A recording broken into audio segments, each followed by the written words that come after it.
तुमचं नाव काय? मोतीराम सुखदेव सहारे, गाव? शिवपूर. किती वर्षापासून त्रास होता तुम्हाला? 3 वर्षापासून. काय काय त्रास होता? उठता नाही, चलता नाही, बसता नाही बरोबर. काय लकवा गेलता काय? हो, पॅरालिसिस गेलता? हा, पॅरालिसिस. 3 वर्षापासून. 3 वर्षापासून. आणि 5 स्टार ज्यूस किती दिवसापासून घेऊन आले? 5 स्टार ज्यूस पहिले घेतलं 1 महिना, नंतर त्याचा फरक दिसल्याच्या नंतर मी आता सध्या सुरू केला.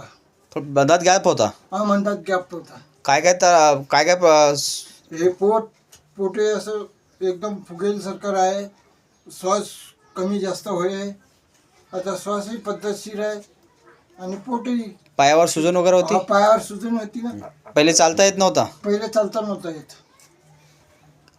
5 स्टार ज्यूस घेणं चालू आहे? हा, 5 स्टार. किती % रिझल्ट आला? हा, 50%. 50% रिझल्ट आला? 50% रिझल्ट आला. ठीक आहे. चलता येते थोडासा? हा, चालता येते. उभा राहा तुम्ही थोडं. समोर या. पहिले काहीच चालता येत नव्हतं ना? पहिले काहीच चालता नव्हतं येत. ठीक आहे ना. लोकांना काय सांगणार तुम्ही ज्यूस बद्दल? सांगणार आहे की मला या 5 स्टार ज्यूस पासून खूप आराम झाला. आराम झाला? हो. आणि लोकांना तुम्ही सजेस्ट करणार की तुम्ही घ्या? हो, तुम्ही घ्या. ठीक आहे. थँक्यू.